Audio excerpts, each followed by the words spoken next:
Alive? The silence is different. In this, there is something truly peaceful. Something to be treasured. I have been slacking on this way too much. Residents from various eras. The equipment and artifacts from the future. I'm only like halfway still.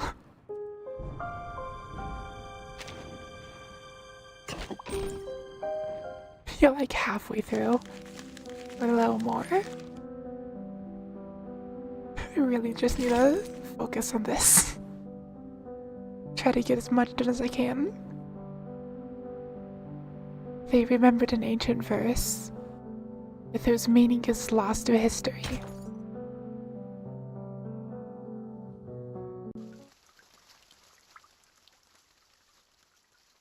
Will probably be like 2 streams more of this.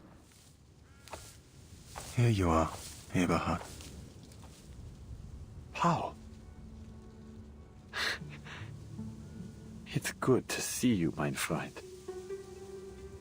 How's everyone holding up on the front? So hopefully I actually finish the story like next week. They are celebrating this war's end, singing songs and drinking beer. It's peaceful. Peaceful. He repeats the words with satisfaction. Eberhard's spear has changed significantly from the last time they met.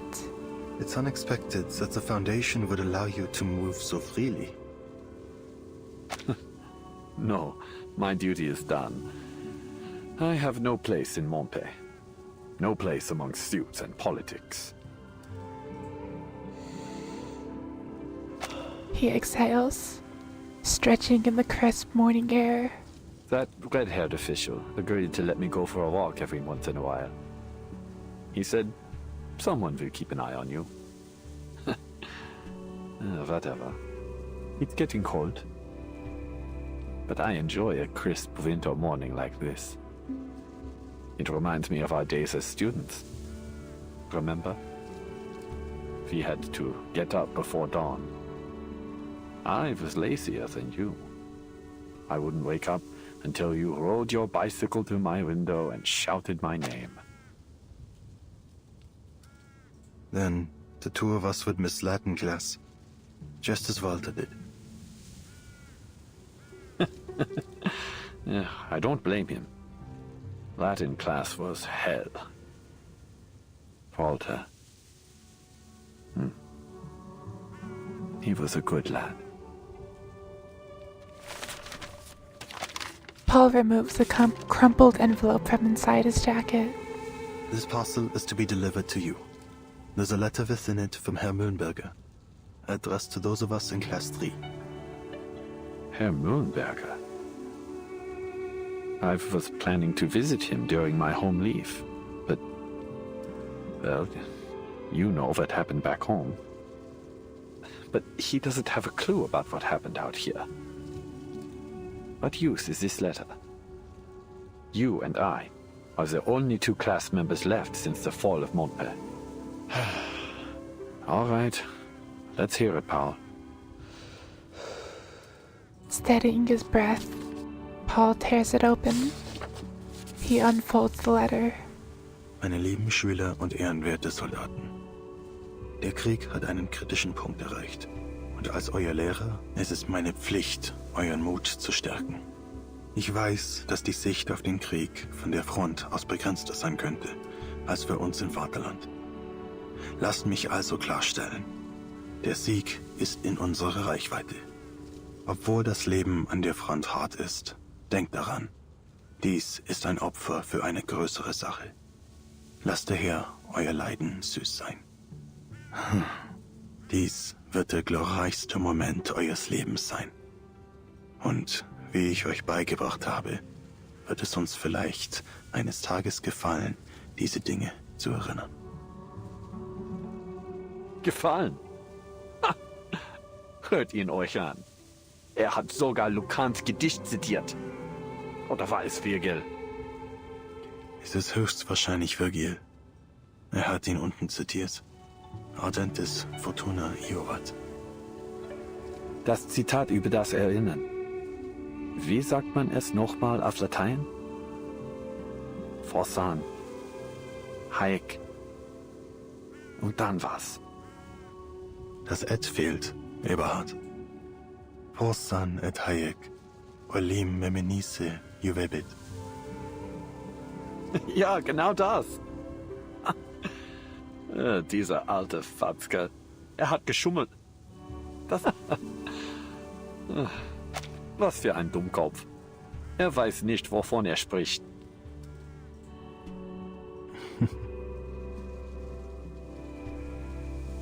After a bitter laugh, both are silent for a moment. Paul, I'll never be pleased looking back on any of this. If I have children one day, how will I tell them about all this? I sent our fellow countrymen directly into the line of fire. A death trap, knowing full well that the enemy would retake the ground in mere hours. Young lives, lost one after another. And for what? Some senseless orders? I've heard enough. Put the letter away. Paul slowly folds up the letter. Eberhard, however, snatches up the letterhead, crumbles it into a ball, and throws it into the weeds beside the monument. There's no more fighting, and for the first time in a long time, the day passes without the thunder of artillery. The sunlight falls on blades of grass, tombstones and birds in the air. Their songs can finally be heard once more. This feeling. I've never felt it before. It's as though, for this one moment, I can... No. I have already taken control of my future. I'd forgotten how good it feels to be alive. For the first time in a very long while, my heart feels light, mein Freund. The choices I've made may be irreversible. But I've made up my mind. There is only one path for me now. He looks to the top of the hill and starts climbing. Do you not wish to continue your studies? Your writings are surely safely stored in the school's archives. Would you return to school, Paul? It is unlikely, but you still may. For what? For knowledge? A diploma? That might have mattered to the old me. But I'm no longer that boy.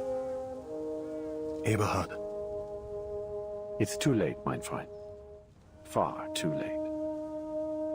I need some time alone. Please, write the reply to Herr Mühlenberger for both of us. The weather is unseasonably mild, and Eberhard begins to climb the hill like a student on a field trip. The sunshine and brisk air make the world feel new. The war is over, Paul. The sky is so blue. just as it always was. Just as it always was. Where is it? He waves, turns, and walks away. Paul stands and opens his notebook. Sehr geehrter Herr Mühlenberger, Ihr Brief wurde von Ihren Schülern wohl erhalten. Sie haben gemeinsam die dunkelsten und härtesten Zeiten durchgestanden. Aber nun sind der Kummer und das Leid zu Ende. Sie zeigten Mut und Treue, doch diese Tugenden wurden zu einer Last, viel zu schwer für Ihre jungen Schultern. Deshalb werde ich Ihnen keine leeren Worte mehr aufbürden. Der Krieg hat diese jungen Männer in etwas ganz anderes verwandelt. Das Wissen, das sie ihnen vermittelt haben, ist nun nutzlos. Und sie werden nie wieder ihre Lehren hören. Zu diesem Zeitpunkt muss ich Ihnen mit schwerem Herzen mitteilen, dass alle Ihre Schüler aus der Klasse 3 sind gefallen. Mit besten Grüßen, ein toter Mann. Dies schließt die Aufzeichnungen des Soldaten Paul Haumann ab.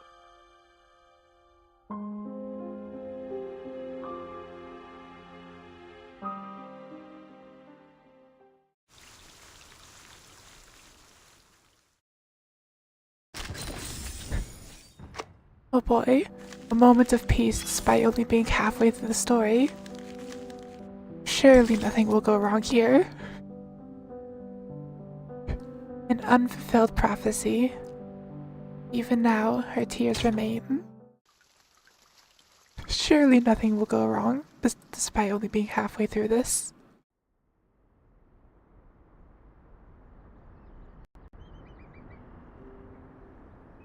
Titus hasn't spoken a word of the ceasefire. Spoken a word since news of the ceasefire reached their sanctuary. He's been kneeling at an altar for days, having eaten next to nothing. Always thin, he now looks more like a jagged stone obelisk than a man. What am I to do, mon petit chou? You will not so much as touch the biscuits I baked for him. Never have I seen him in such a state. The woman clasped her hands to her chest, worried but helpless. Ladislas, She gently calls out to him. the war has ended, not as he foretold. It may take some time ere he is able to free himself of his guilt. Cher Ladislas, keep thy heart in the Lord, for he shall forgive us no matter how great our missteps.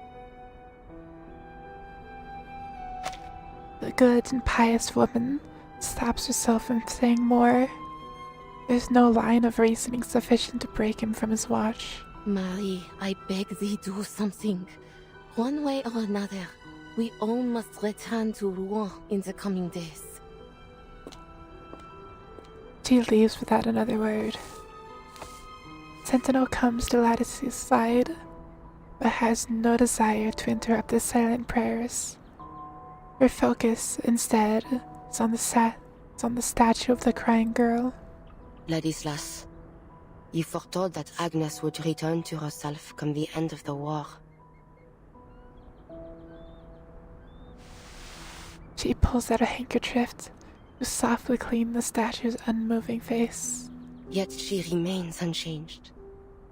Is there truly no way to revive our dear friend? Our family?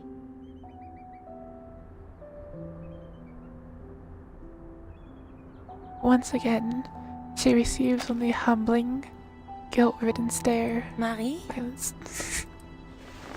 She turns to the voice, finding it belongs to the woman that has become a regular visitor to their sanctuary. As usual, she brought food. This time, some salami and dried cheese. After handing off the supplies, Marcia marches straight toward her. What news from the front? Some troops have already withdrawn. The rest will follow suit once the armistice is officially signed. Ladislas, he still won't eat? Skill issue. Just leave him be. She doesn't let Marcia dwell on the matter, returning to her work dusting the statue. If you don't mind me asking, is this statue real? What do you mean? I'm not sure how to put this into words properly. It's just that I've never seen her move. Ah. Now your words are clear. She gathers her handkerchief and takes a deep breath, A cold, wet morning mist fills her lungs. This is Agnes, a distant cousin of mine. We share a great-grandmother. He places her hand on Agnes's stone knee. We took residence together until 1914, both at our clan estate in the suburbs of Rouen and in my rented apartment in Paris. When the war broke out, I departed to join the army. Upon returning during my first leave, I found her in the cellar. It came to pass that, in my absence, she had turned herself to stone.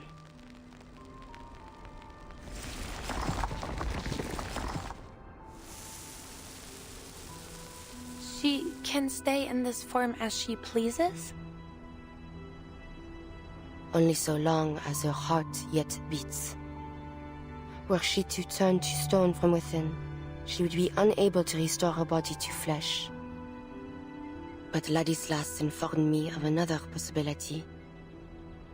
He said Agnes's petrification was an extraordinary act of self-sacrifice, and that this sacrifice was also a prophecy. Gargoyles were not to coexist with this war.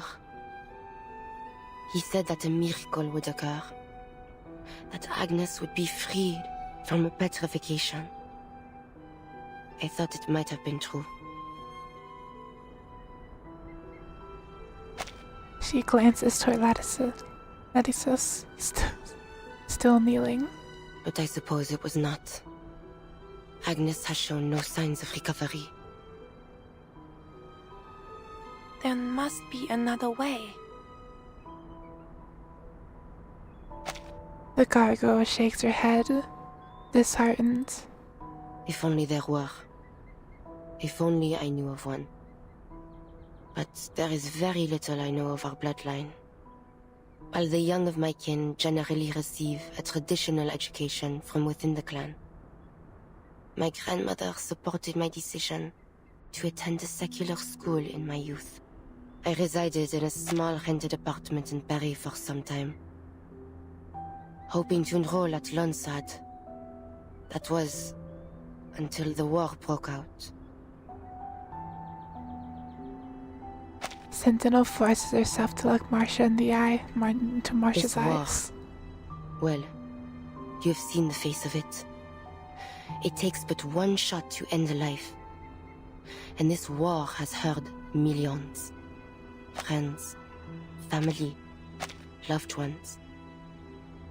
I have lost far too many. Marie. Forget it. Tell me, have you yet time today? What do you want to do? Date. Take a stroll. I have spent far too much time in the monastery.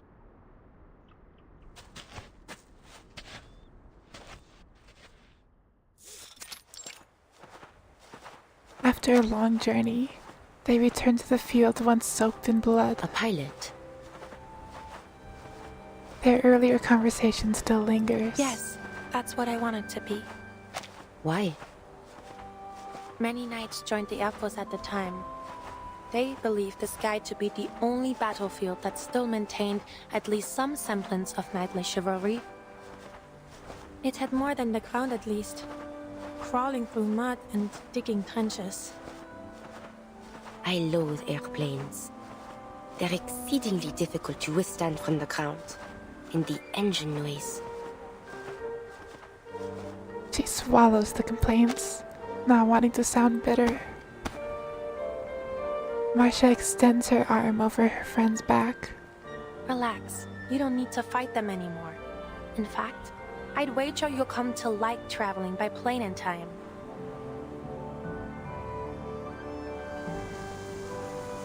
She turns the sea of grass rippling in the wind. Corpses that lay yonder. Did you see them earlier? No. Perhaps Charon had already buried them. Ha, most likely. He is an interesting fellow, if not strange. And kind too. Without him, you and I would certainly have fought again at the graveyard. Hmm? Oh, that reminds me. Suddenly, she bends down, rummaging in the roadside dirt. What? You threw a smoke grenade at me. Hey! They laugh as they race down the dirt road, feeling more like children than soldiers for the moment, however brief. They come to a halt before the windmill, its colossal gears interlocking and turning, like the breath of a slumbering ancient giant. The slow creaking of the windmill becomes the only sound. Marsha, Hmm? are you leaving? No, I have plenty of free time today. Not now. After the armistice. I know well that the Foundation has tasked you with keeping a watchful eye on me. It's not exactly like that. All is well. You may stay. So long as you do not lie. I shall even aid you should you require it. But do not attempt to persuade me to join the Foundation. I cannot abandon my family. I know that. I'll be leaving after the armistice is officially signed. Hmm? It comes from the windmill. Sounds like a horse to me. A horse.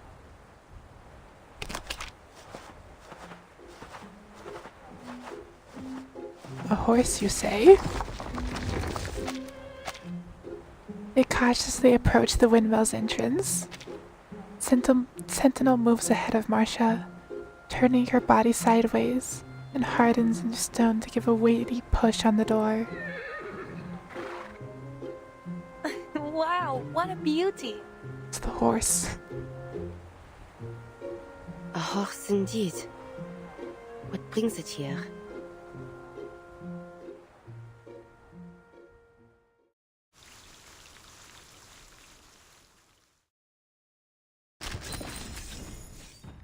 This still feels too calm. Serenity on the winds. If only this roar had never begun. I'm still concerned. This feels way too calm.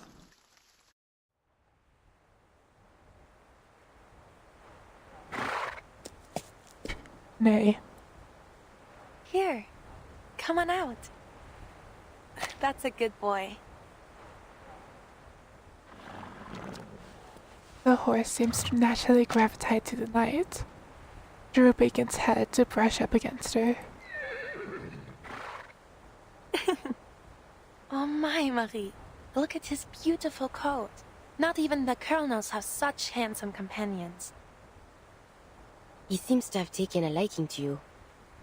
Can you ride? What sort of question is that, Marianne? You are talking to a knight. Even without a saddle, she mounts the horse with ease. Come on, take my hand. I'll give you a ride. After a moment's hesitation, Sentinel takes the offered hand and finds herself on the horse's back as well. This feels perfect for a gallop, but I'm worried you might fall. Let me off then. Enjoy it yourself. What fun would that be? Come on, just hold on tight. Giddy up! Hey! I can't believe you don't know how to ride a horse, but I can teach you. Just think of them as oversized hunting dogs. I'll come find you after you move. How does that sound? Where will you be if you're not staying with your family? Perhaps Paris? My mind is yet made. But wherever I am, I should like to open a clothing store. Then you'd better choose a store name I'll recognize right away. No, you'll become so famous that it'll take no work to find you. Could you make a parade dress for me? I have never before made such a dress, but I shall learn for you. Wow! A parade dress tailor-made for me by a famous French fashion designer. It's like a dream come true.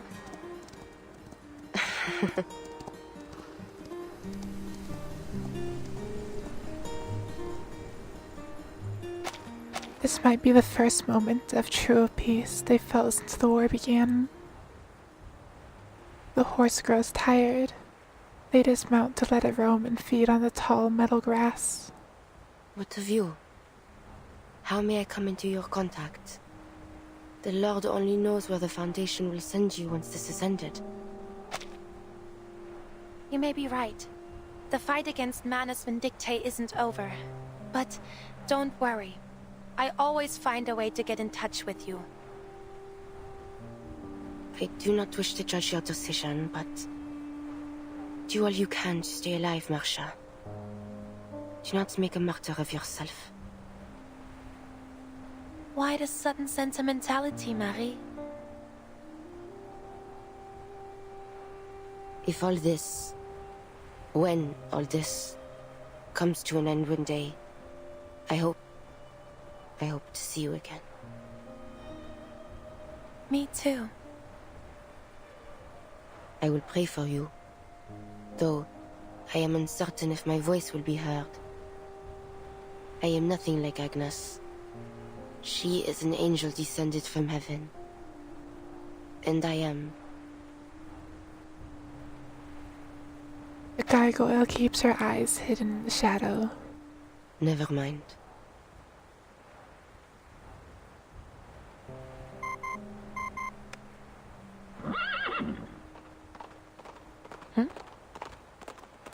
Foundation horse. Communicator's noise startles the nibbling horse. It lifts its head and bolts into the distance. Never mind, it just ran. There he goes. She picks up the device. Again, it's an anomalous caller. Marcia, we need you on the front immediately. I've already sent you the coordinates. Bring the gargoyle if she's willing. Who are you? We'll meet soon enough. Surely nothing bad's gonna happen. Not ominous at all.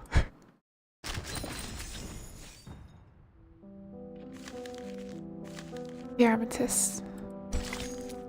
History will remember this day. Surely nothing bad's gonna happen.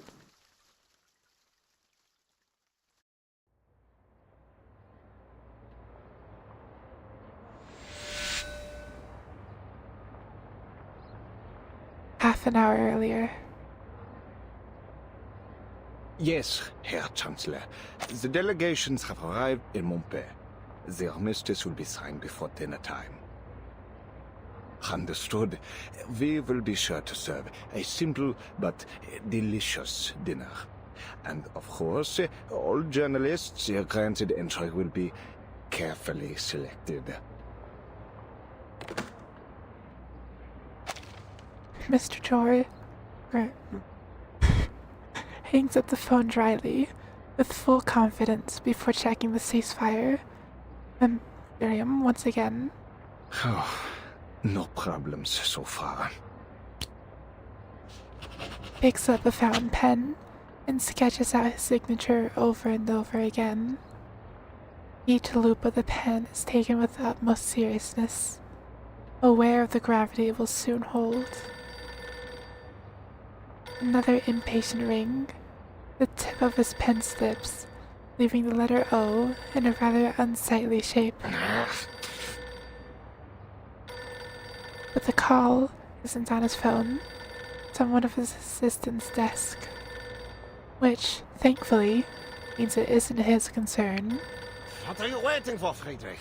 Pick up the phone already. The assistant, buried in paperwork, fails to react to the ring. Ah, pick up the phone, you hear? Damn it. I still fail to understand why they would assign me a dev slot as an assistant. I'd have you fired the moment I set foot on the fatherland. Storms over to the assistant's desk to scold him. Jolting alert, the assistant grabs the receiver. That's more like it. For surprise, his assistant then immediately puts the receiver down. That was an awful racket, sir. How dare you? The man checks his watch, paying no mind to his superior. I have more pressing matters to attend to. Yes, it's about time. Stands up, picks up the receiver again, and hangs it up once more without a word. What? Explain yourself this instant. Surely nothing's gonna go wrong here. Huh. I owe you no explanation, sir. Who could that be? Come in. You!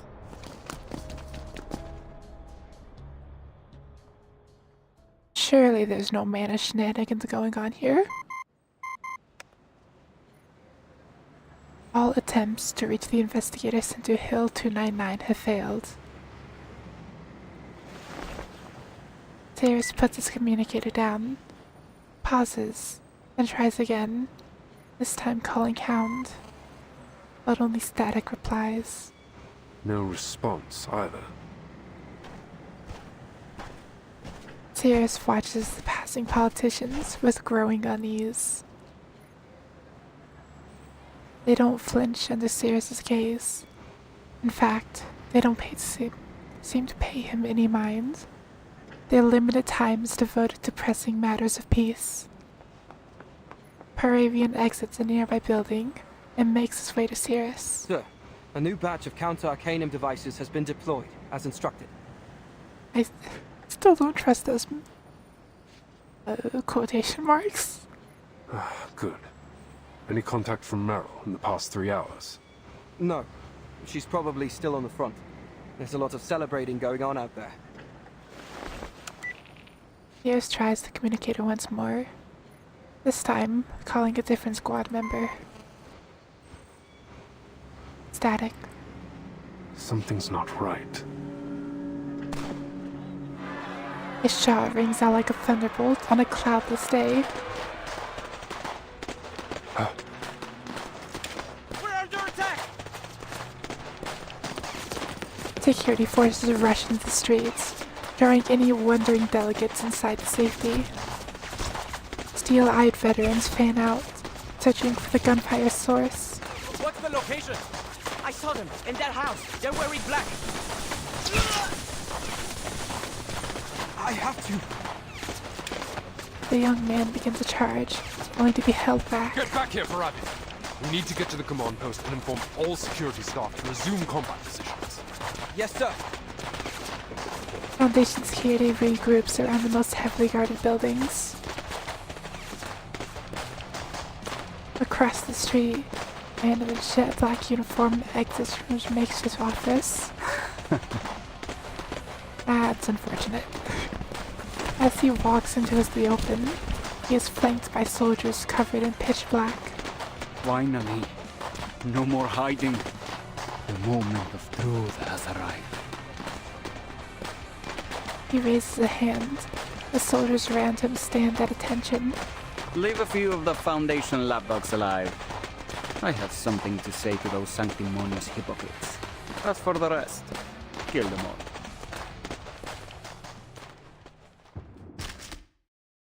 They'll be fine. Nothing bad'll happen.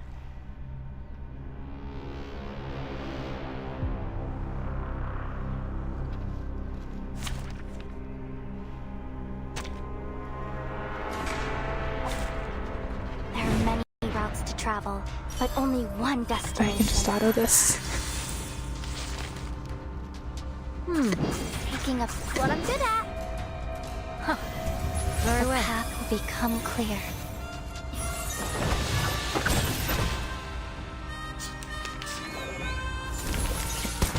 Ouch! Just enough sensing their thoughts. What I'm good at. It's out with you. Face the truth. Rise and shine. Just realized. Still keep forgetting to put the healer where she's supposed to be. That'll be fine. Enough's enough. Yes, I got this. I can do it. It will all be over soon.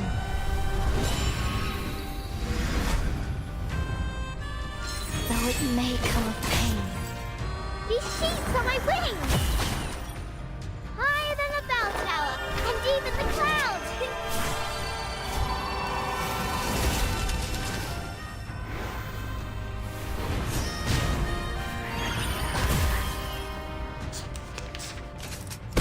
Get it. Rotten luck.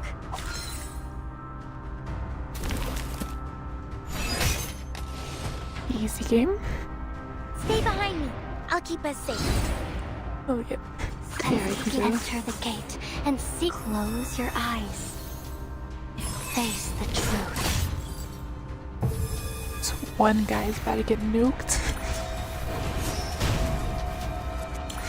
One shattered can now remain.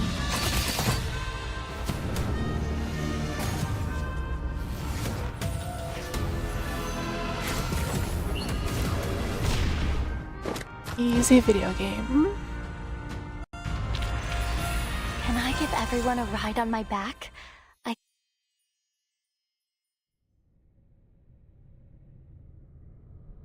Ceasefire signing descends into a bloody firefight. Search every room. Leave no stone unturned.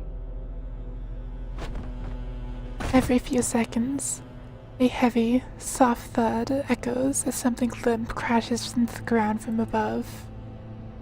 Foundation security officer offer what resistance they can. The counter-arcanum devices they deployed, providing them with a moment's respite. Oh, but keep that signing desk and the documents on it intact. It'll make for a great headline shot. Perfect for the front page of the papers. Now, bring her out. The soldiers of Manus Vindicte carry out their orders in wordless lockstep. Soon, bodies in white and black riddle the streets. Moments later, two soldiers march a hostage in the center of the empty streets. Quiet.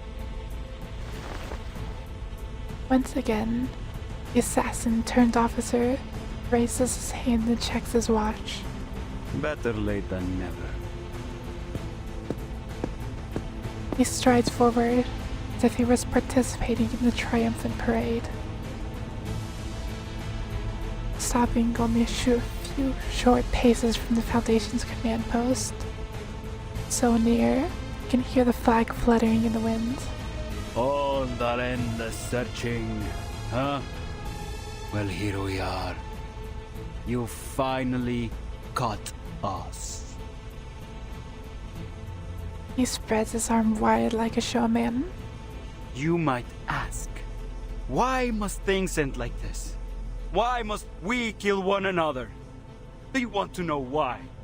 Because our pleas, our pain, our suffering were all ignored by you. Humans started this war, all these wars, and yet you hurled us, Arcanists, onto the front lines like cheap cannon fodder. You have created a world that despises us for our bloodlines and mocks us for our arcane skills. Yet you force us to use those very skills to fight the war machines you built. You humans have sown untold horrors in the name of conflicts created by your own hand.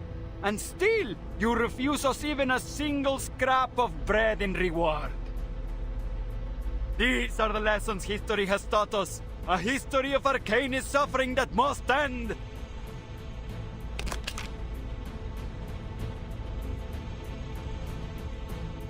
So when I heard that Arcanists were uniting, marching under the banner of a formidable army, I caught a glimpse of hope. In fact, it shone like never before. Foundation lapdogs, human scum, mark my words. This war has only just begun. From this era onward, the unjust reign of humanity shall be overturned. All arcanists from every era shall march under the banner of Manus Vindictae, until the ultimate, most glorious era arrives.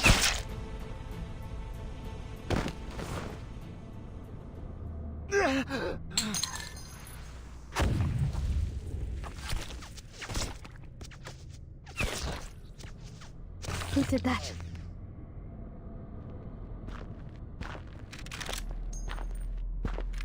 Lapdogs, eh? Couldn't come up with anything more original?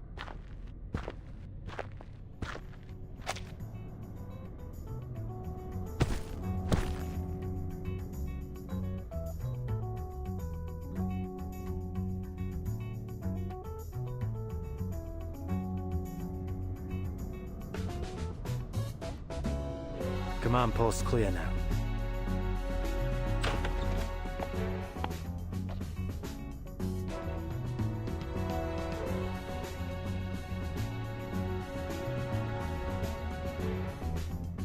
You're late, Yemalai.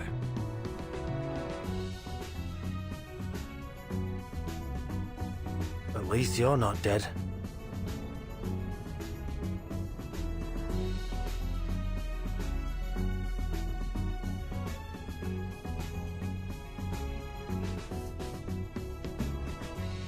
You won't always have someone around to cover your arse, Chris.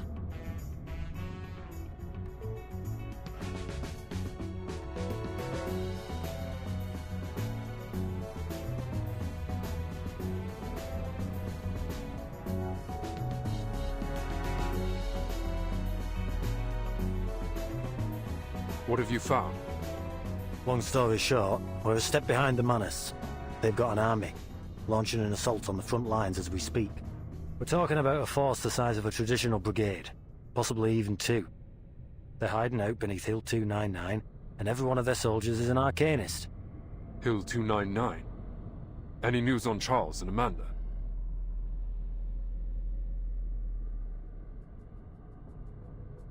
Yeah. They're both dead. But they did leave behind some critical info. Turns out Manus Vindictae's built a colossal, full-fledged underground fortress inside Hill 299. That's where all these Manus troops have been coming from. The ones here in the safe zone and the ones sent to eliminate the human soldiers at the front. I just realized I accidentally muted myself, so hopefully that hasn't been going on too long. Oops. Did you carry out the other order? Yeah. I've sent a request for reinforcements and your frontline contingency plan to headquarters. All available Foundation personnel in the region are moving towards the designated locations on the front. Yeah, that's the one downside of having an external mute button, is that I just keep accidentally pressing it. Yeah, what I was saying that I assume that you didn't heard is that, yeah, no one's chat isn't very active today. Can't necessarily blame anything when I do not have a consistent schedule. Like, I just straight up didn't stream for a week. All except Meryl. I haven't been able to make contact with her. She better be alive. Tears nods, an understated gesture of approval. He says nothing about Meryl's radio silence, if he had anticipated it all along. What's read a day? Nice. You really gonna do this, huh? This so-called frontline contingency plan? I don't think we have much choice. How are we gonna deal with Hill 299? It came out of nowhere. Every plan has its surprises.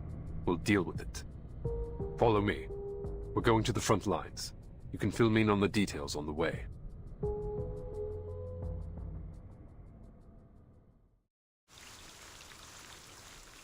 surely nothing's bad is gonna happen.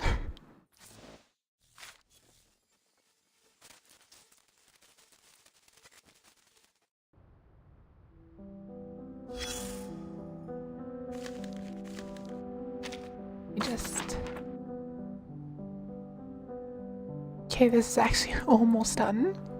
22. Might actually be able to finish it this stream. Though, probably not. Probably have like 1 or 2 left. The false dawn. Only the dead have seen the end of the war.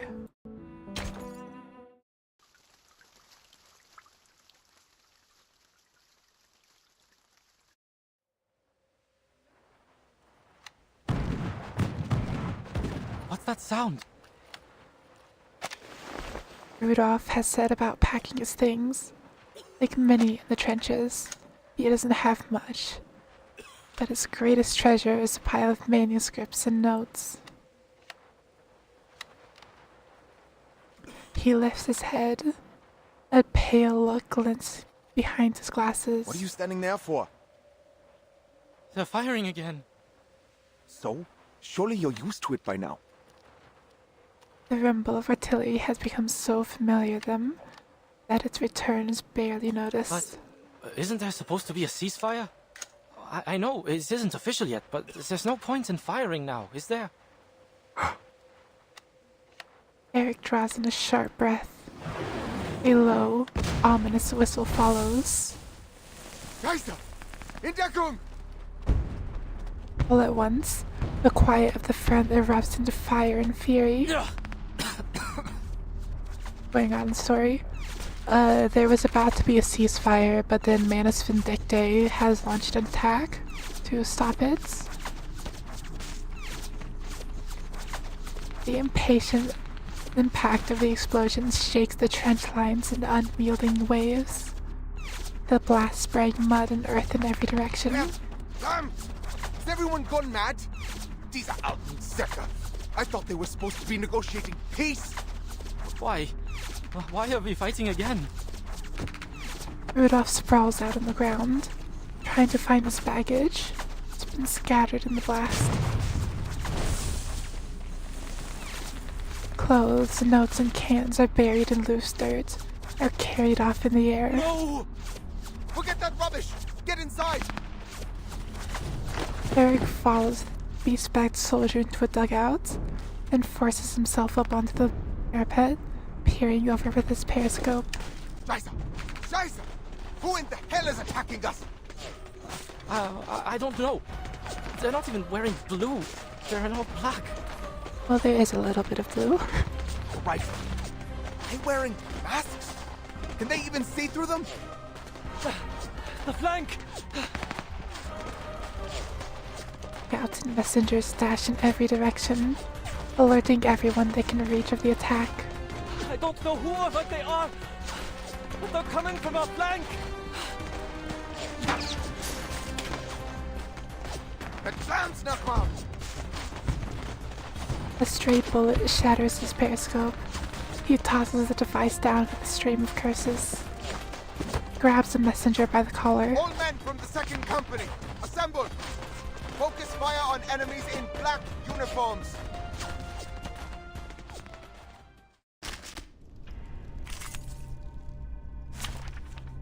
Oh, that's different. This might be the final boss. Just...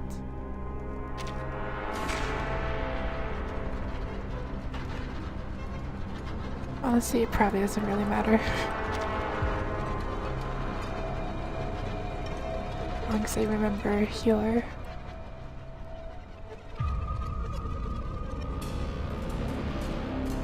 If I can find you. There.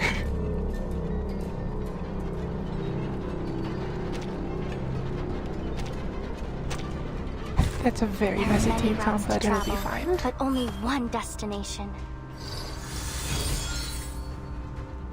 Nope, it's letting me out of this. Where are our men? This is all I could find. We've been caught off guard. Everyone's confused.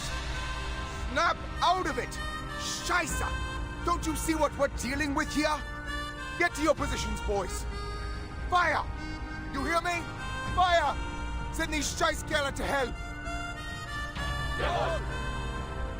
Target locked. Sensing this heart should do. Don't worry. It's been proven safe. By God's grace. Cannot ready before you do, bird brain. I make no promises. Regaining control of our bodies. Don't be afraid. The enemies of peace shall be stamped out.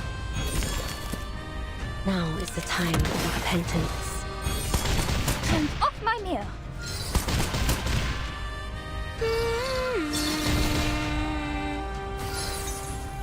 Taking us to sacred. Oh look! To the right, a fragment of truth. Face the truth.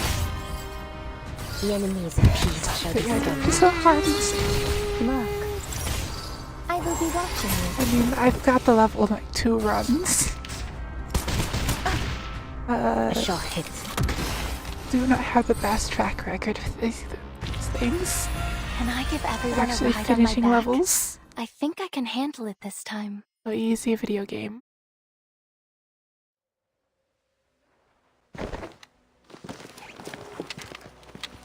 Their first assault breaks against the renewed defenses, but the black-clad soldiers seem numb to their losses.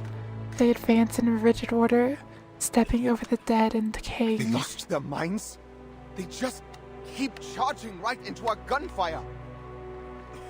Rich steps down from the parapet to relay orders. In every direction he sees his comrades lying wounded. Only yesterday, they began to believe their fight was over, but the rattling barrage has shattered their dreams. A new war has begun. Look, the mist! What the hell is going on? Rudolph hasn't reported back.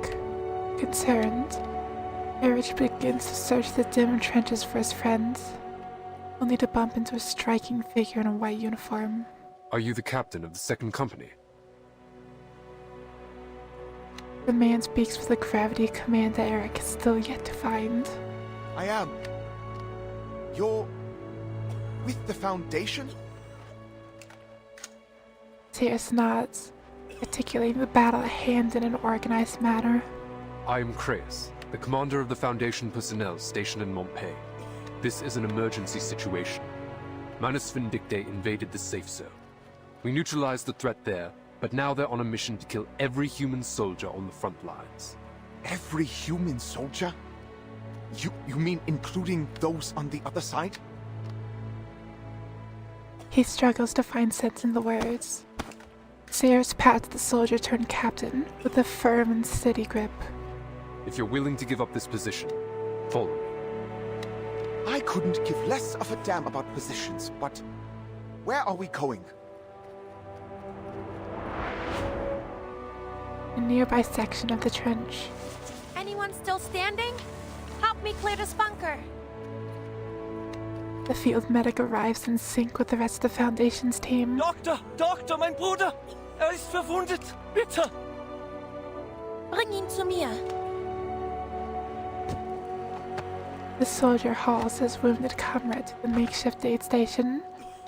The man's leg hangs limp, soaked in dark red blood. Easy. Put him down here. I'll patch him up. Have you seen any other Foundation personnel? I think I saw one. A redhead. Good. Go tell him we need medical supplies. They should have brought plenty from Montpellier. Right away. Next to them, another soldier clutches his thigh, gasping for breath. Only a moment passes before yet another man is carried in. Makes a brief inspection and returns to the soldier with the injured thigh. I'll stop the bleeding first. What about him? He's dead. Now, relax and Scare try to you? stay with me. He's dead? No.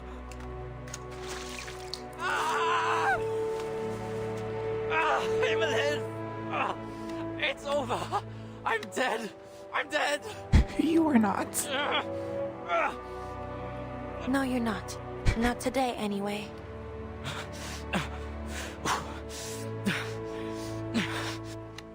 his vision blurs. For a moment, he sees a soldier in a grey and blue uniform. Then, he blacks out. Update? Have you located Kreas? He's somewhere in the trench. A soldier spotted him. The man soon appears before them. With solemn deference, he nods to the sniper he once pursued. I didn't expect to run into... Save the pleasantries. The response is blunt. Marsha made known to me the situation. The Foundation ought to have a sharp plan, having requested me to join her. Speak then. What would you have me do? Tears adjusts his tone to match. The frontline soldiers have little experience fighting enemies with arcane skills. If they stay here, it's only a matter of time until they fall to the Manus. I'm going to move them to a safer strategic position. Wake up at 12 p.m. I do that normally. Not really healthy, but... However, enemy forces on Hill 299 have us pinned down in the trenches. Manus Vindicte has turned it into an underground fortress, housing an estimated 10,000 troops. They've even... Of course you do. Whatever do you mean by that? They've even positioned artillery on the hillside. Retreating under that kind of fire would be a death sentence. Eliminate the threat from Hill 299. Then withdraw the troops from the front. This is the Foundation's plan? Not the Foundation's plan. Not yet, at least. An icy restraint condenses in the man's eager eyes. This is my course of action. How do you intend to do this? Even with an army of 100,000 at your command, to take a fortified high ground under artillery fire is no surety. I know. That's why I need your help. Sirius stands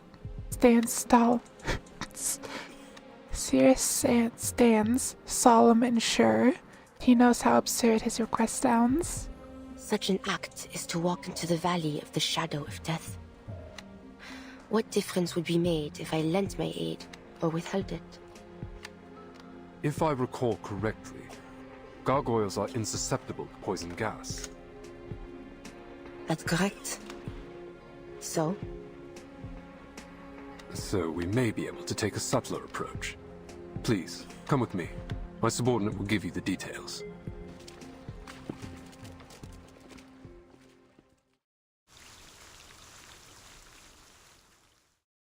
Just gonna throw poison gas on everyone.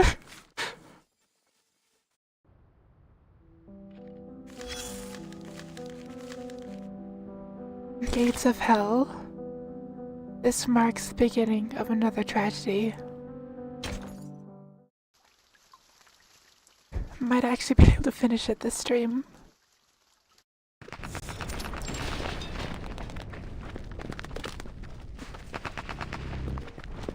They race through the mud and debris. How much longer?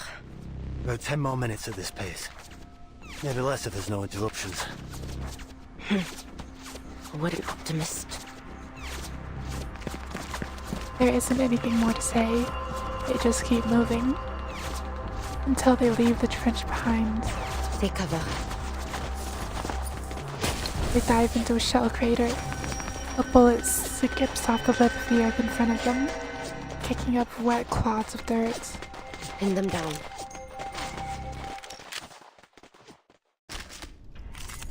Open fight. Just remember to do that for once. Stay behind me. I'll keep us safe. Taking a Agreed. This conch should do. Close your eyes. Our blood will burn. We stand together. And just let this auto. Oh look! I'm taking a peek inside. Oh, be careful. Face the truth.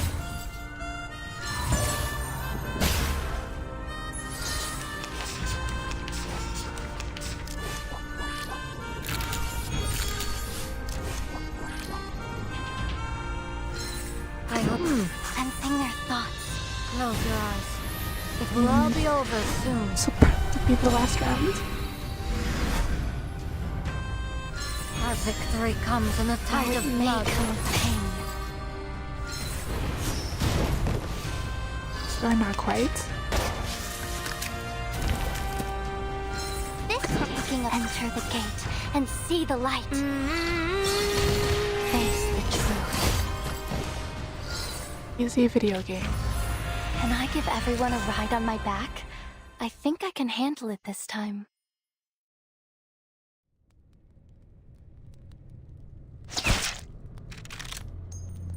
Clang. A searing hot shell casing ejects from the chamber. Threat neutralized. Nice shot. Right, we've arrived. Veers off the side and drops into a stretch of abandoned trench. Sentinel follows close behind. They stand before a sealed underground bunker. He stops a short distance from the entrance, pulling from his coat a bundle of explosives and a hastily drawn map. Take these. Without a word, he takes the key items for the suicide mission. I'm surprised you agreed to this. I have my reasons. Sure. Let's go over the plan one more time. 2 of our investigators discovered a number of tunnels running under Hill 299. The one we've just arrived at leads directly to the Manus' ammunition depot. After the war broke out, the Manus sealed all accessible tunnels with poison gas. Judging by the bodies I found earlier, this gas can penetrate all existing gas masks.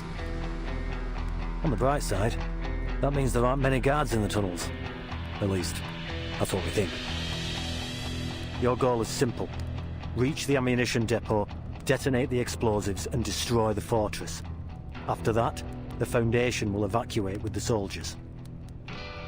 Good to know the Foundation's investigation bore some fruit. Hill 299's so conspicuous that everyone just unconsciously overlooked it. I'm prepared. You may leave now. Alright. Good luck.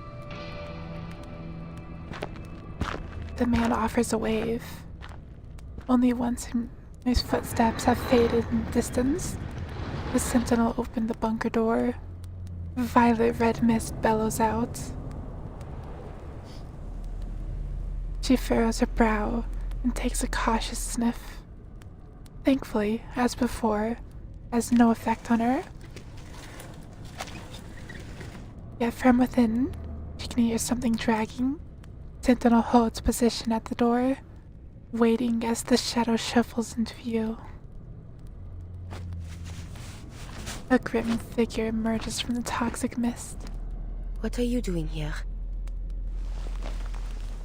Aaron drags the corpse out of the shelter and halts outside. One war ends, and another begins. More lives will be claimed by their own kind. I am simply doing what I always do. You knew of this tunnel. Tunnel.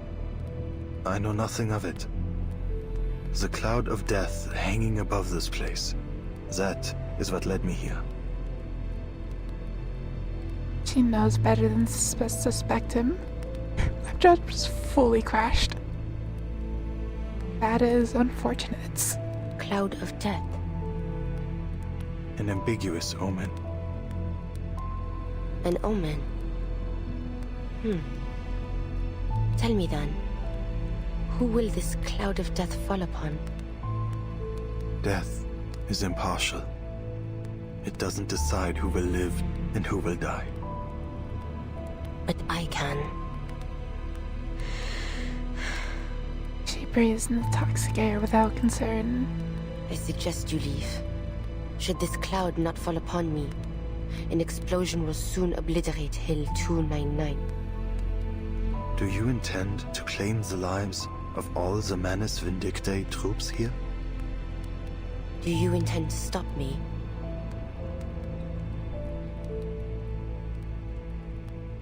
He broods for a moment, as a silent war is waged beneath his mask. I should leave. Time is pressing. As she turns, Aaron's voice breaks through with sudden clarity. I do not wish for such carnage to occur. Yet I am powerless to prevent it. But before you go, a word of warning. The war you've been fighting is, in fact, over. What lies before you is a conflict all its own, a much harsher path. You still have a chance to turn away from this and relieve yourself of the burdens placed upon you. In view of the sufferers of this war, my burden is light. Harsh or not, I shall not waver from the path I have chosen. You first set foot on the battlefield 5 years ago. What makes today different from that day? I now know the true cause of the conflict, and I have seen the face of the true enemy. If I must sin to fulfill my sacrifice, then so be it. Your willingness to suffer, your passion for sacrifice, it is beyond me. Perhaps you possess a wisdom beyond my comprehension. Yet, still, I feel a deep sadness for you. I am in no position to stop you from walking through the gates of hell. And she's playable, she'll be fine. Nothing bad will happen to a playable character.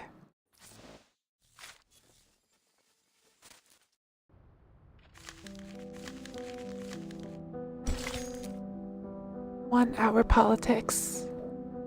Practical results often hold more weight than following orders.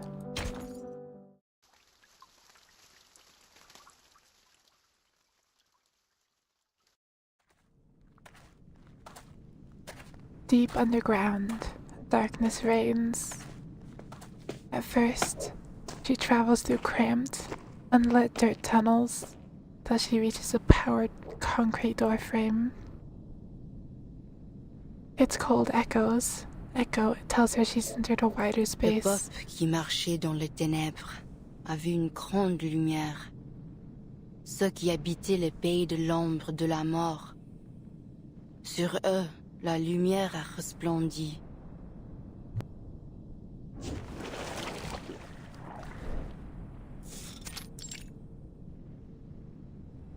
He taps into the power of her ancient bloodline, her eyes adjusting rapidly to the pitch black. Yet she finds no comfort in seeing what surrounds her.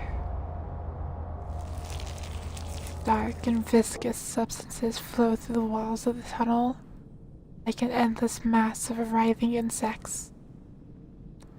In their trance, they form some kind of unrecognizable symbols, shifting back and forth into chaotic shapes. Blasphemy. She has seen far more sinister abysses in her time. The fortress center ought to be closer to the peak. But this path appears to be extending downward. She unrolls the map and reads the included intel. The Foundation's map says this is the route. Plumes of gas tremble with the intruder's movements, stinging her nostrils. Not the stench of rotting hay. Not garlic or onion either. This is a new kind of poison gas. Still, it has no effect on me.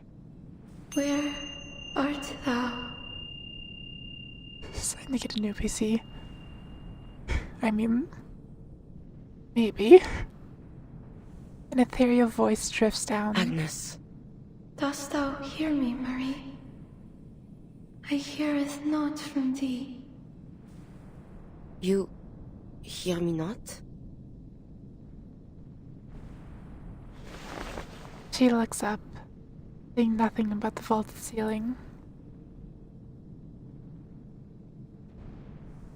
Agnes's voice is like a biting acid in her ears. Where hast thou gone, Marie?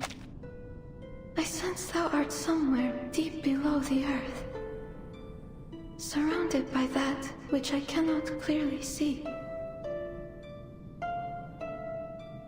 Bodies lay scattered around me, Agnes. Many of them. They're Manus soldiers. It appears they attempted to flee through this tunnel but an hour ago. She steps over debris. Their superior blocked their way and loosed upon them this poison gas, killing his own men. Bodies stare up at her from unblinking eyes. What kind of enemy am I soon to face, Agnes? Art thou afraid?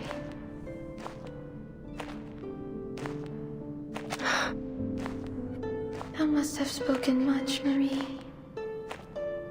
I shall not leave thee. I am listening.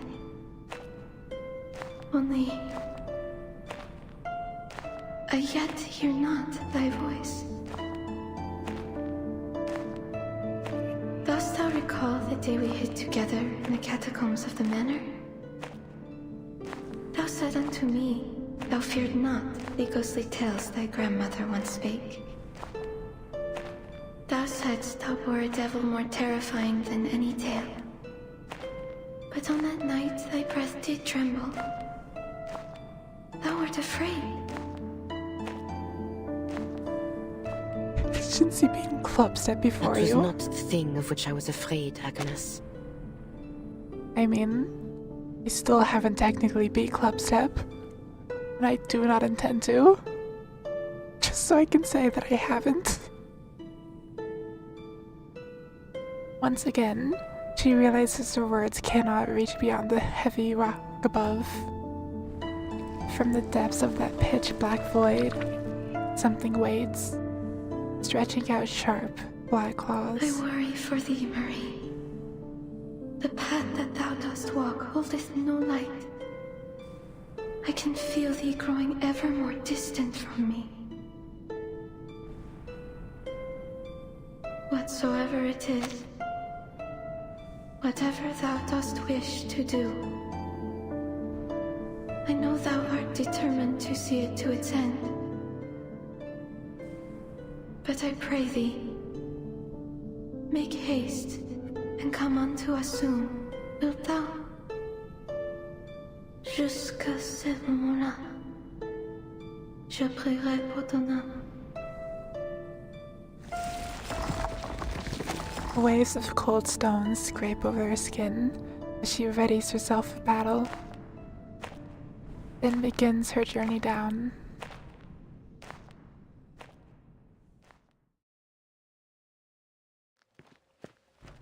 In a brief lull between volleys, we return to the trenches. It's a little trouble to find his commander in the sea of grey uniforms. To summarize, your troops must stay in place for the time being. We made contact with the other side. They'll cooperate with you to create a fire network against the enemy. Let's hope they do cooperate. Manus Vindicte has waged war against all humankind. We must work together if we're to get through this. Eric knocks his helmet with frustration as he leaves, chafing against his orders, burdened by the lives placed in his care, wishing now, more than ever, that he was just a soldier again. He steps forward. So, you're the commander too now, huh? All I did was convince them to work with the Foundation. But you don't represent the Foundation. Not without proper authorization for your plan. The soldiers are desperate. I won't hesitate to do what I must to restore their hope. Yeah, I don't think What's this the status on your mission?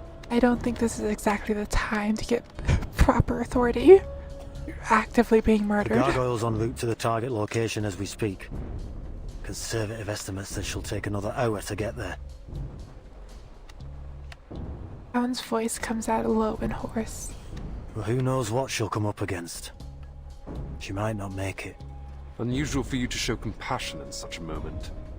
It just brings back unpleasant memories. You know what I'm talking about, Chris.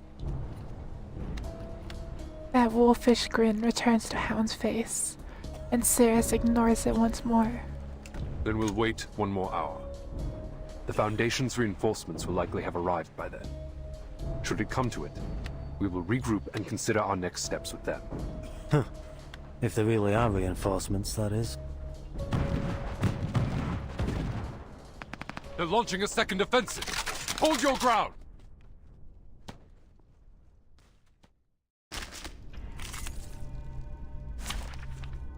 And There are many routes to travel, I could just but have only this. one destination. Be a shame if I didn't actually play the game. My psyche is... This has the right taking the place. It's been proven I safe. have seen to the heart of you. We're not afraid of you. Regaining control of our bodies. I'll be right here. A sure hit. The enemies of peace shall be stamped out.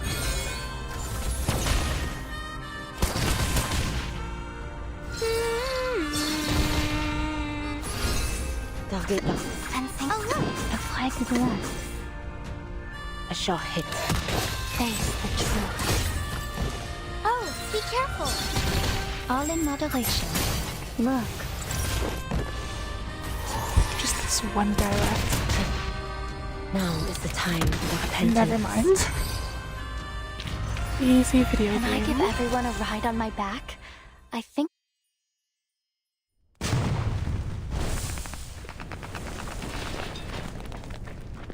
Charred earth splinters in the air, falling like black snow over the battlefield.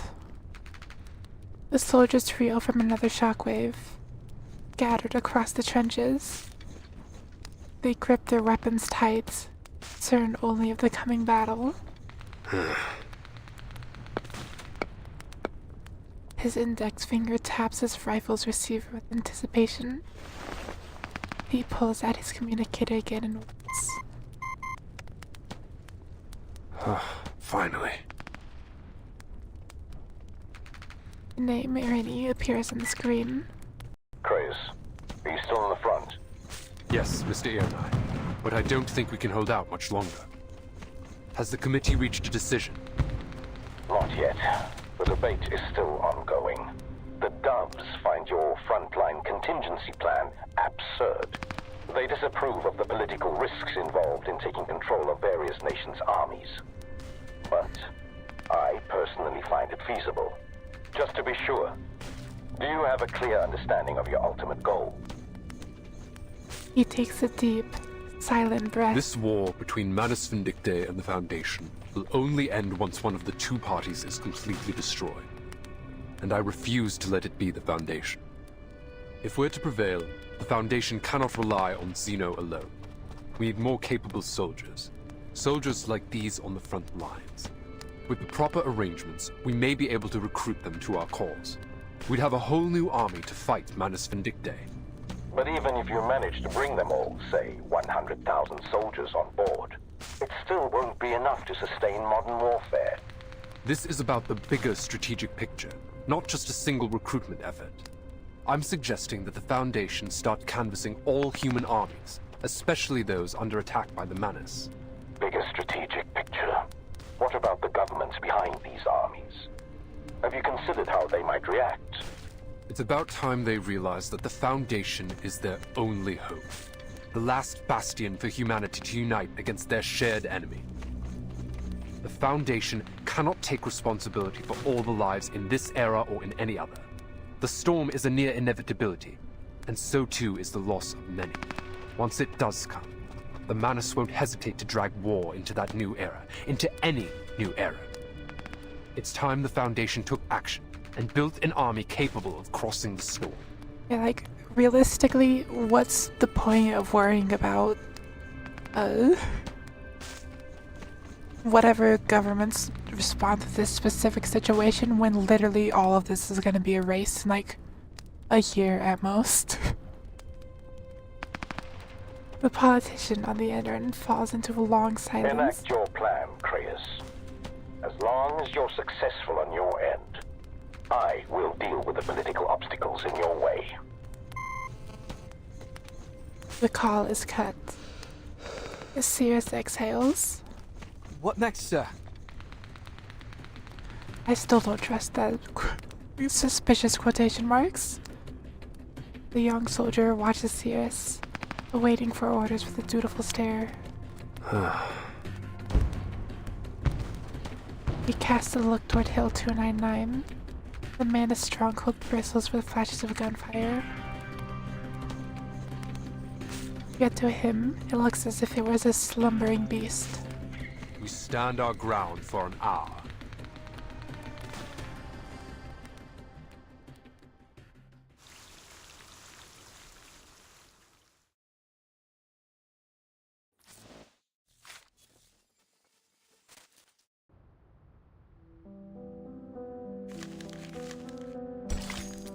Brimstone and fire. Let me just name this.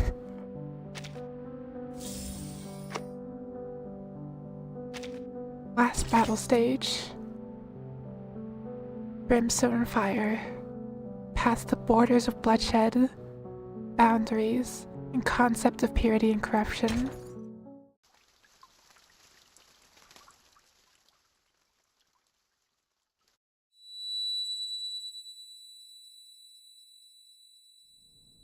Though Agnes' voice has vanished, the sharp ringing in her ears remains.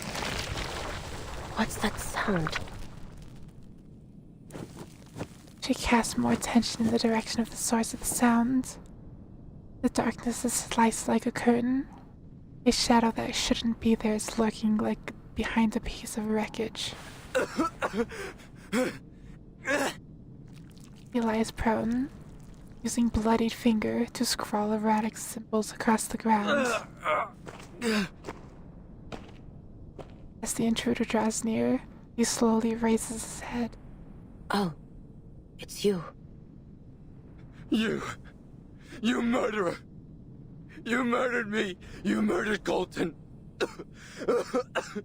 You murdered Organ too! How are you alive? You devil! You murderous demon! Not for much longer. I have no qualms in doing so again. Thick, congealed black blood spreads across the ground. Pathetic illusions. Incoming attack. From behind. From the right. From below. Right before me.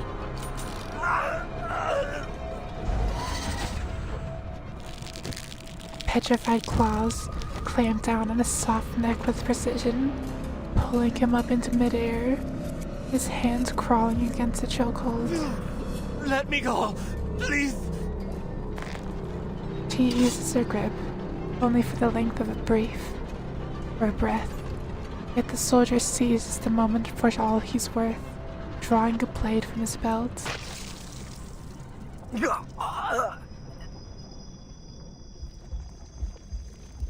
Skill issue. She arrives at the land where the flower of death blooms. Corpses are strewn across the ground. The figure waits at the far end. How many have you killed? Do you even keep count? Remember, they were all arcanists, like you. Races of no matter. So the killer does the killing, and the dead have no say at all. I like it. The bullet rips through the officer's heart. A simple, blunt retort. She steps forward, only to find the figure standing before her once again. Haven't had enough? Be gone. One day I shall personally deliver you to the fires of hell where you belong. Oh, it sounds like you know who I am. Do not think me deceived by your disguise. I am well aware that your taint has long been tangled in the blood of my family. Demon. Ladislas. Her devout cousin appears in the midst of the strange hell. Dear cousin, I bring thee a final warning. Thou art but a step away from utter corruption. Thou hast killed many in the years past, and now thou dost stand at the edge of the abyss. Hast thou not understood the suffering endured by our fallen ancestors? Their conscience crumbled, their faith shattered, leaving naught but an insatiable thirst for blood. It paineth me to see thee walk that same wretched path. The demons stand to the side with unhinged polities, waiting until Odysseus has finished speaking before speaking again. Well, don't blame me. I did nothing to entice her.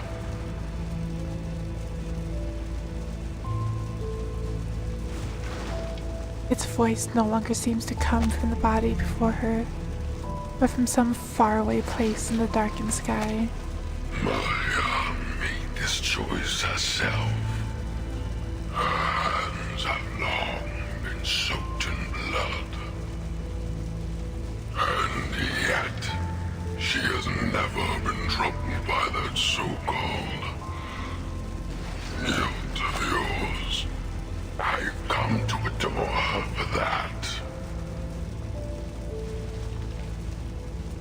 Perhaps it is true that this path of carnage shall save many lives, but why?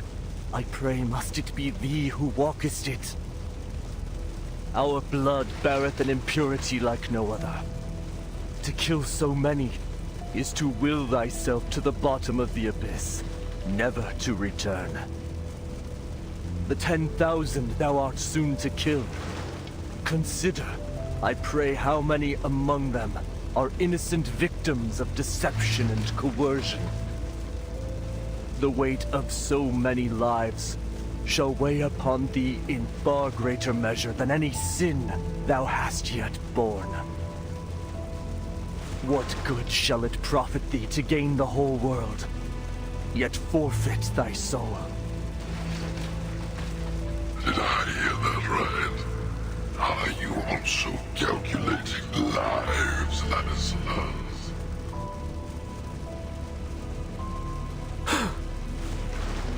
Speak no more of thy filthy words.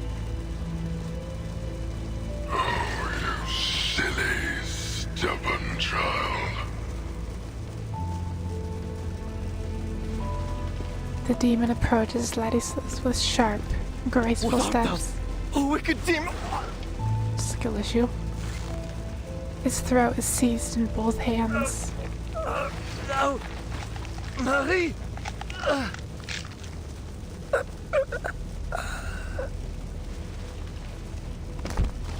The demon releases its grip. Odysseus' body collapses among the corpses. Sentinel watches the scene with a probing gaze. I silenced the noisy fool for you, Marianne. Such pantomime shall not move me. This Ladislas was not but an echo lingering in my mind. An illusion. But I'm not. I am your very nature. The core of your being. The ground shakes. Their bloody silence is shattered. The demon makes way for her, casting a grim smile at the gargoyle, or turning its head to look around. As an army rumbles into view, the strange sound of engines grow clearer as the armored vanguard grinds over mangled corpses. Manus Vindictae. They finally noticed you. The demon turns its back to Sentinel. What a shame. They don't stand a chance against our ferocity. Do they, Maya? She grips her gun, neither joining the demon nor turning away. She presses a kiss to the cold receiver. I have seen sinners forsake themselves in service of the devil. The land they trod upon yielded only bitter, cursed fruit. Come. But the hour for repentance has long since passed. Come with me. Then the Lord rained upon them Brimstone and fire. Let's kill them all together.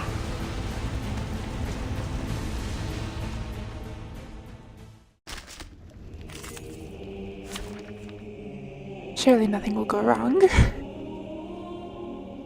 I imagine this is final boss. Seems so. Greetings. You can't auto. I have to actually play the game. Pathetic. I could almost laugh. You'll rip their throats out, won't you, Maya? Every last one of them. Shut your mouth. A tank. Here. Look at you, Maya. So tiny and pitiful on the face of that monster. Cease your endless words. Target your senses. I can apparently just auto the boss. The path will become clear. Imagine after you actually play the game. Afraid of you. Huh. Very well. Stay away from me. Now is the time for repentance. A short hit. No, they be round.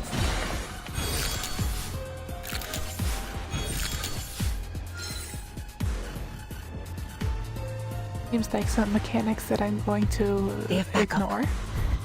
Oh look, speaking of research. That was certainly a choice. Face the truth. Now is the time for repentance. Oh, be careful. A little surprise.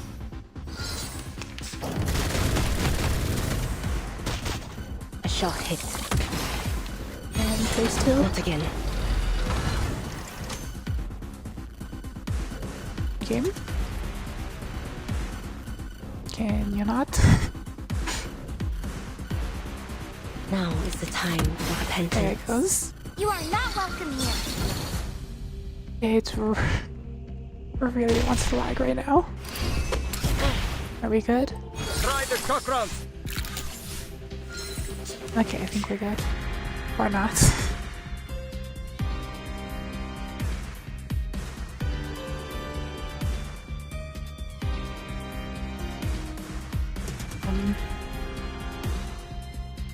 Hopefully it just decides to fix itself.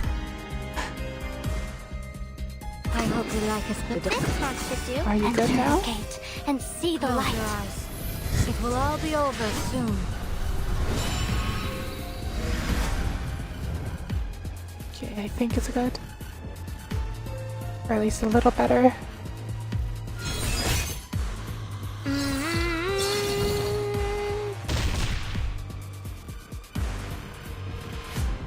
Le glas funèbre sonne pour toi.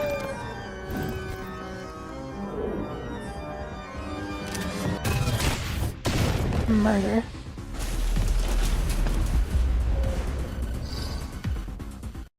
Easy video game. Battles have little meaning, save for the prizes to be won.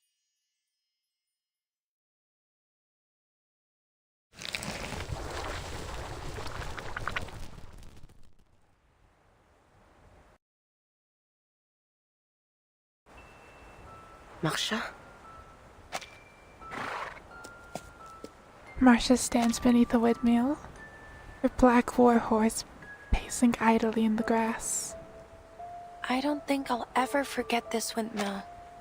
The calm of this field. Can't believe I didn't appreciate how peaceful this place was the first time I came here. She closes her eyes and breathes in the sweet scent of the meadow. Perhaps it's because the land was quiet, just like our lives once were. And back then, we thought everything would be peaceful again once the war was over. I'm sorry.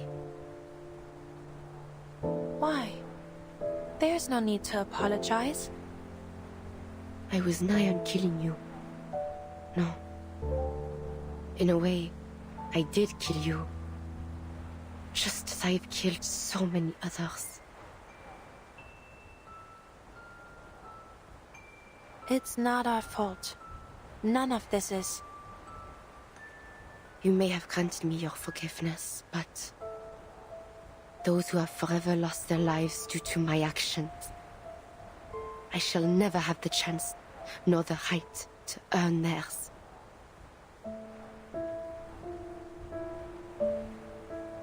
We didn't start this war, yet we have had to bear the brunt of the pain it has caused.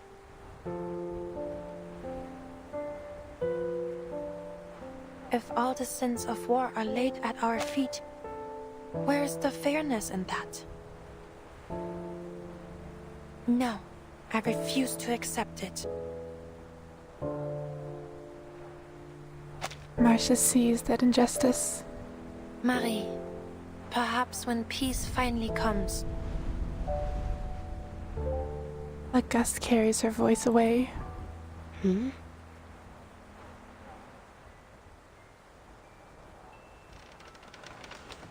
The wind howls, and in it she hears the creaking of the old windmill.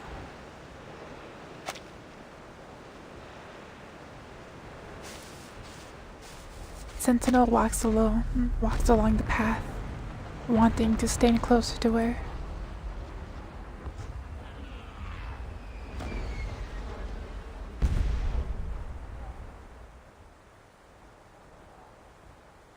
Game?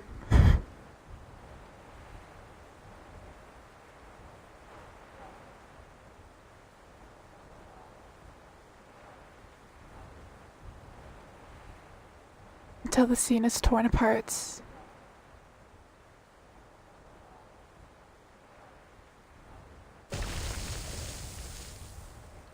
By gunfire. Marsha!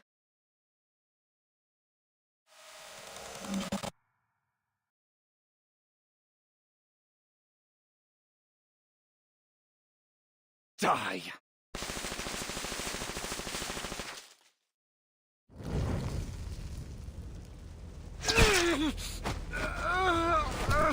Skill issue? Wreckage is strewn over no man's land. The last of the assembled force falls with a gurgling scream that ushers in the silence of death. The demon and the gargoyle stand side by side, looking over the destruction. Take it all in, Maya. The pools of blood, the piled corpses that lingering echoes of the dead, their whimpering, desperate cries. Oh, how long has it been since I last witnessed such a beautifully gruesome massacre? The ancient bloodlust within you truly has awakened. You slaughtered every last one of them. Well done. Now, hand me the explosives. It's time to end them all. The demon holds out his hand, asking for the weapon that will take the lives of 10,000 men. Get thee behind me, demon. I won't force you. The choice is still yours. So, which will it be? The weight of 10,000 lives, or one that is 10 times harder to bear? Well, their blood will be on your hands, that's for certain. But the responsibility won't rest on you alone. Your soon-to-be blood-soaked hands have been forced. These are the only choices you have left. The gargoyle removes the bundle of heavy explosives and grasps them tightly as if they were prayer beads. I am powerless to cleanse the filth that muddies my blood, just as I am powerless to erase the sins I have already borne. I have descended into the depths of hell. I know that. And this ancient darkness has already taken root in my soul. But if sacrificing one can save 10, if sacrificing 10,000 can save 100,000, if someone must make that impossible choice, then I am willing to bear that sin. She hands the explosives over to the demon. That's the spirit. From now on, we will walk together, side by side. A greater power as one. Before he can say anything, bayonet stabs through his body.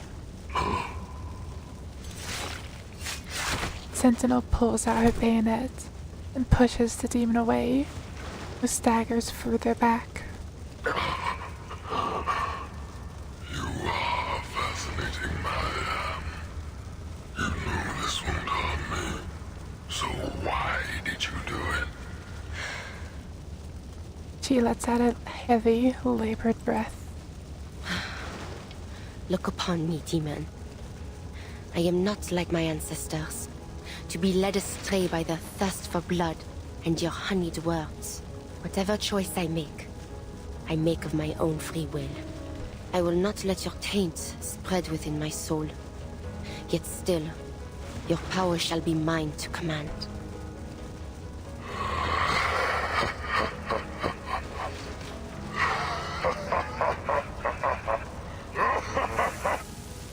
The figure vanishes, but she can still feel the demon cackle madly from the depths of hell.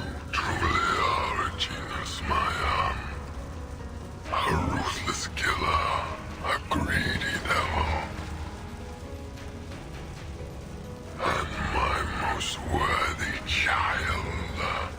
Join me, let us reign together in hell.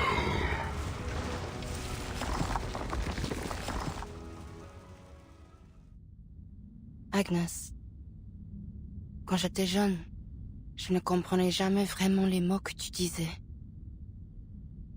Pourquoi un homme porterait-il volontairement les péchés de tout le monde pour les biens des autres? Je réfléchissais à cela.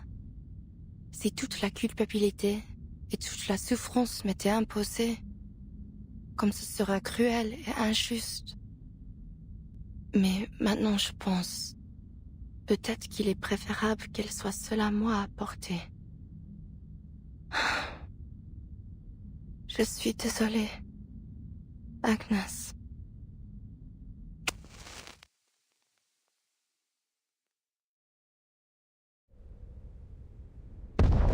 Attention all Foundation operators. The Mammoth Fortress at Hill 299 has been destroyed. Execute retreat as planned. Wir sind gerettet? Ganz genau. Na los. Gut, du kannst noch stehen. Lass uns diese verdammten Schutzgräben hinter uns lassen. Wer bist du? Ich verstehe nicht, was du sagst.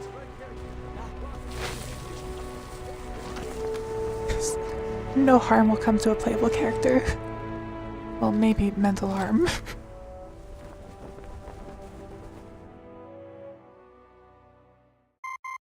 The Manus Fortress has been destroyed, and the soldiers have been led in retreat to the rear. I understand. Thank you for your support in this critical time, Mr. Irenai.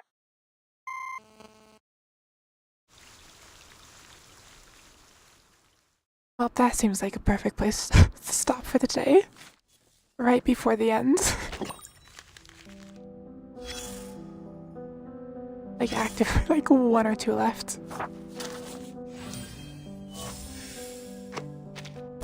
You know what?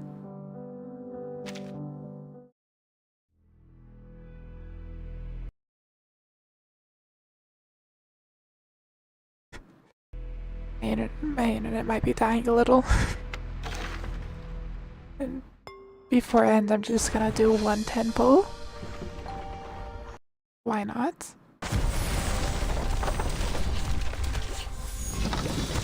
Two 5 stars. Nothing special.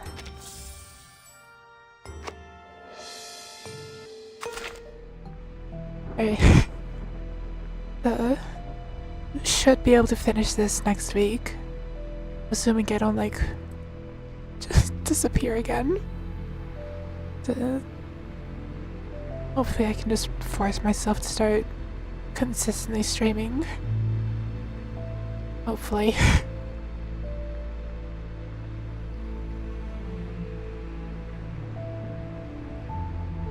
Still have to finish Deltarune as well. Yeah. Thank you all for watching. So yeah, It is not chaos on the battlefield that I tread, but silence. For it is in the hush